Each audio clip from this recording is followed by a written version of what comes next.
everybody, I'm Beebs Kelley. Welcome back to another video. Today we are taking a look at Meghan Markle's cut pictures for the fashion edition today. So we're going to be spending a little bit more time looking at the general styling, hair, makeup, jewelry, but also the clothes. These are very stylized pictures, editorial, so to speak, but not like too much. They're not too over the top and artistic the way some real fashion magazines will be. It's a little bit more plain or, just standard, like a little calmer. It's not too like over the top artistic, but they're still done with the photography and the artistic side in mind to create an interesting picture for a magazine. So you have to think about it in that context. These are not streetwear clothes or things and outfits to be worn like in normal everyday life. Typically in magazines and photo shoots, it's more about creating an interesting picture and a cool picture. And also from an editor's perspective, they're trying to get pictures and stuff that are going to catch attention, catch the eye on the shelf, and encourage someone to buy it, spark their interest and curiosity. And I think they definitely did that. Let's start with the cover for the cut, which is one of the most haunting pictures of Meghan Markle. I think most people would agree. This one is just pretty bizarre. It's intense. This is such an intense, severe, harsh choice. Right off the bat, the first thing that you notice is that the widest point is right along the jawline. And it's enhanced by the big emeraldy sort of earrings that she's wearing right there, resting at that point as well. Really sort of creating a lot of visual weight right at the jawline. Now, there's nothing wrong with that, but it can read a little bit more masculine. Not saying she looks masculine, saying it reads masculine as more severe, a little bit hard, a little bit more intense. So it really leans into that severity of this picture, having it so tightly focused to her face and so just straight direct to the camera with the visual weight right there, and that being naturally the widest point of her face. It really creates a dominant feeling from the picture and enhances the severity of the picture, of that sort of masculine, intense, controlling, cold, really, really hard look. It's a very hard picture, this one is. It's further hardened with the slicked back hair. There's no degree of softness in this picture at all. You can see there's nothing soft about it. There's nothing really leaning feminine, which isn't always bad. I mean, women don't have to make everything about being soft and blah. I'm not saying that. I'm just saying this picture comes across super severe, and it's a really intense picture. And it's in part because of the severe hairstyle, the severe perspective used, and that turtleneck is very severe and serious, and this just comes across really intense. A very intense picture. I myself wouldn't necessarily choose, especially with Meghan's reputation at the time of this, I wouldn't necessarily choose to take a severe, more hard approach, even if she likes that about herself and is proud of that side of her that can be very harsh and more cold or just serious and severe. Like, even if that's something that she likes to lean into and feels confident that way, you have to remember this happened after the Oprah interview was received super poorly. It happened after some of their other projects were kind of like sus and people weren't really receiving Harry and Meghan very well. So from a PR's perspective, she would have done well to create a softer image that was more friendly on the cover especially, but also throughout the photo shoot. The photo shoot doesn't really have a softness to it that's friendly and inviting.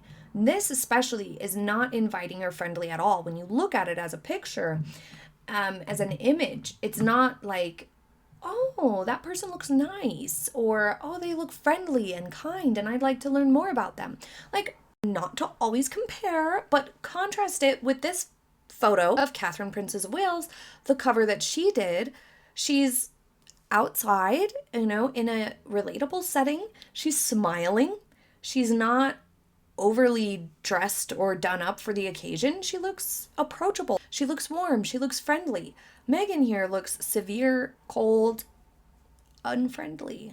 So I just think from a PR perspective, that was a mistake. And you can see here that it was also kind of a copy of this Princess Diana picture taken towards the end of her life. And so that in and of itself is creepy. We've been into that before. But I wanted to point out the contrast here with Diana versus Meghan's pictures here. Meghan has a different facial structure automatically. Diana's is a little bit more rectangular, but even still, she didn't choose to also wear big, bulky earrings that would have enhanced and widened the jawline weight of the picture as well, the way that Meghan did. But furthermore, and perhaps more importantly, Princess Diana's hair offers a lot of softness. It has movement, texture, a bit of curl to it.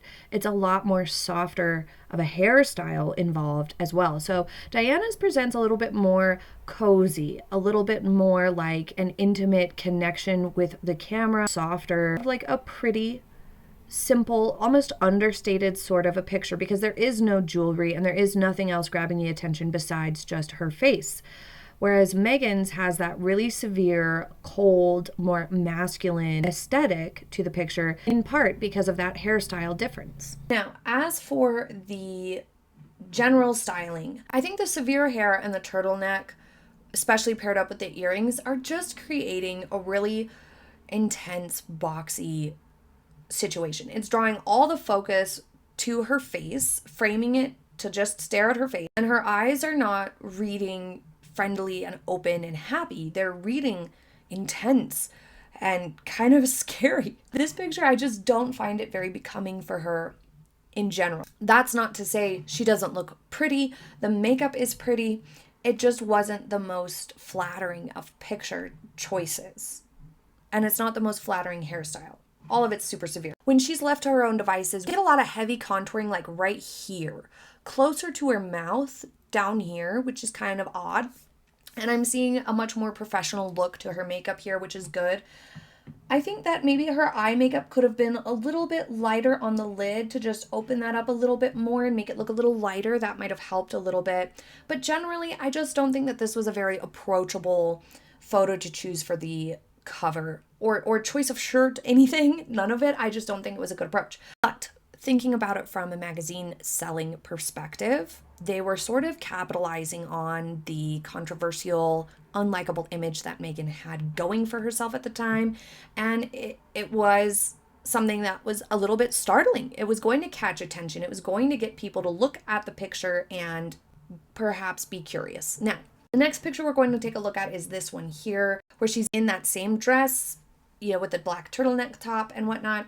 And she is in the same styling here, sat down in this big dress. The picture itself is fine. I think that the dress itself, I like the pattern that it has. I think it's quite interesting. From a posing perspective, she doesn't look very relaxed. She's sitting up nice and straight, which good posture is good. But like you see her hand looks not relaxed, her left hand. And then she's staring at the camera in a way where her face looks really, really stiff. So again, it's communicating a non-friendly, stiff, severe, serious, intense sort of a mood. We still don't have any sort of softness or warmth or friendliness coming from her, which again would have really benefited. With a turtleneck, it's good that she's not wearing dangly earrings. That wouldn't have helped anything at all, because you don't want to add clutter right there to the neck when you're wearing a turtleneck. You don't want to add a lot more weight right in that same spot. So as far as the outfit itself, in this picture she's sitting down, so there's only so much that we can like really see and say about it. But I will say, because she is an inverted triangle shape where her widest point is her shoulder line and she has those longer arms, it's not necessarily the best to always opt for sleeveless and whatnot. But because it's got a fuller skirt, evidently, and it's white, the skirt portion, this would offer her some degree of balance, this particular silhouette of dress. So that's good. But we didn't get to see her standing up in it, so that's fine. Okay, so this next picture here, she is wearing a halterneck sort of a dress with a pearl necklace, and she looks like she has a migraine. I'm not loving this dress choice. Having the deep V with the halter neck style here is only going to further widen her chest area and her shoulder line, which she does not benefit from in terms of her body type. So I don't think it was a great choice for her. Also, some color would have been nice. Overall, I think that the photo shoot for this came across stuffy and snooty and pretentious with the choices so far, especially doing lots of elevated sorts of looks that have a modern take to it is fine, but again, didn't really help her image at all. Doing something more dressed down, more casual, more simple, more relatable and friendly looking would have helped a lot. This came across really pretentious, kind of full of herself, and the posing here accentuated the long, lanky limbs, so it didn't really aid in that element either. But choosing things that look more fancy, more elegant, the pearl necklace, the emerald earrings, the more severe styling, it came across cold. It came across out of reach, out of relatability sort of contexts for people. It just didn't do her favors. Now let's take a look at this next picture. This one was a little bit more relatable perhaps because it was just a simpler context and she's not showcasing anything over the top in this one. This dress she has on could be simple, it could not be. We don't know. It doesn't read evening wear the way the other two have. But she still has on clearly some fancy earrings. Maybe not the best choice, but whatever. So this pose I don't think was very becoming for this choice of dress, a strapless dress, because it's just making her neck look really, really short and disappear. I can just hear Tyra on America's Next Top Model talking about how she looks like she has no neck, and that's bad. And still we have the severe hairstyle. It's like she didn't change her hairstyle for this photo shoot at all. It might have been nice to have her hair in a slightly different style, less severe, but she just stuck with it. It's also kind of creating a boxier, thicker waist appearance here because of the way she's sitting. Just it's not a very flattering pose in general. The fabric of the dress is quite stiff and it doesn't really suit the setting. I think something flowier, a little bit boho, would have been a much better choice of dress for this setting. Same with the hair, something a little bit more relaxed, because this like bench and stuff is giving a more chill vibe, and then she's wearing something that looks stiff and heavy and severe. Next we have her in a suit, and as you can see, this has some GMPs, giant man pants, but they are actually hemmed properly. The trousers are not puddling up on the floor for once. Someone else was in charge of her clothes. Look at that. A lot of you ask on things like photo shoots especially, but also like just for red carpet events, if the celebrity gets to pick, and it varies depending on who you are, but if you have a stylist, and for this photo shoot there was a stylist involved, they would bring a selection of things and Meghan could choose certain things that she liked out of a limited selection. Then they're able to control how the clothes look. And so here you can see they controlled the hem of the trousers. I'm not a huge fan of this stank leg pose that she has going here, but I will say this cut of blazer is so much better than the types that she tends to go for. She tends to lean towards those really boxy, sometimes oversized blazers and jackets and suit jackets that are just really heavy and big and don't give her any benefits to her figure and don't balance her out at all. As you can see, this one is a little bit asymmetric, kind of like the one Catherine Princess of Wales wears, that red one that's just perfection. I think it's Alexander McQueen. Love it. So this one here, you can see the lapel looks to sweep across kind of dramatically there, and then it wraps and buttons off to the opposite side and then has a diagonal panel coming down the front. This creates diagonal lines and movement that help enhance or lend itself to creating the illusion of a better waistline and prevents the eye from resting on the waist, making it look wider than it is. So that's really helpful. It also encourages movement of the eye to follow those diagonal and vertical lines instead of resting on the widest point of the shoulder line. And thirdly, it also helps to elongate because it's encouraging that vertical eye movement. Even though it's diagonal, it's still relatively vertical. So it encourages a lot of that movement. And as you can see, it fits her arms nicely. It's fitted throughout the arm. It's not too long. It's not too loose hanging around the cuffs, and it's not got a lot of extra room in the arms, which would bulk up the look overall. This would allow her to create the silhouette that she has, more of a well-defined waist than she does. It would help to elongate her figure, all of those things. So this is a really good choice of a suit for her. Also, you'll notice the wide leg trousers are not those huge, overly pleated types that look like they're eating your shoes alive and just over the top and weighed down and looking silly. These are not that dramatic of wide leg. They're almost like a straight wide leg all the way down with just maybe ever so slight flare at the bottom.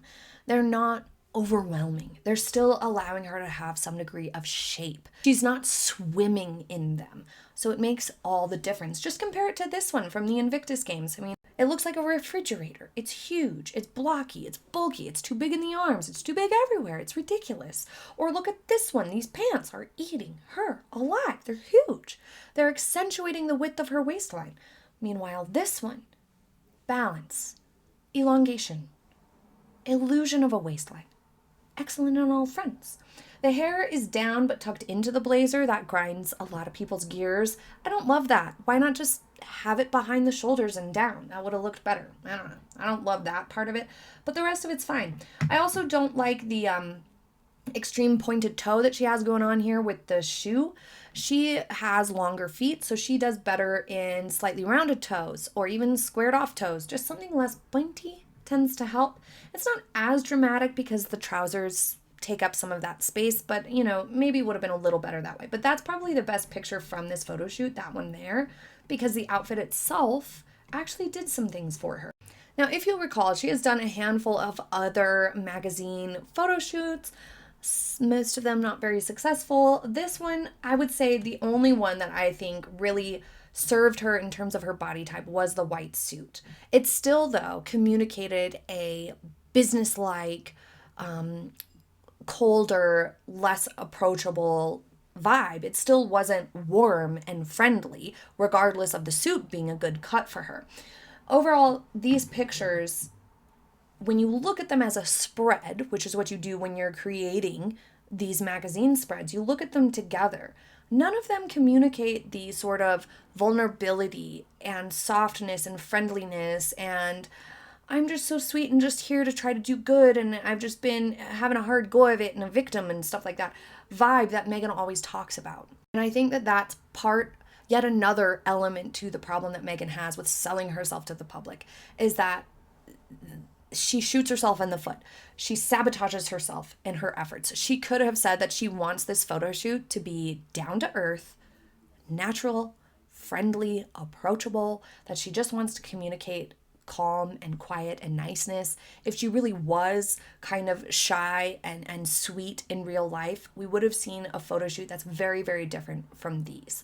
These come across as pretentious, snooty, stuffy, cold, calculating. That cut cover picture looks calculating and intense and just not friendly or approachable. So I don't think it helped her image at all. But leave your thoughts in the comments and let me know if you'd like me to take a look at her other magazine spreads and see what there is to see in those vibes and those pictures. Thank you so much for joining me for today's fashion edition. I hope you enjoyed it and I will see you next time. Have a happy day, everybody. Bye.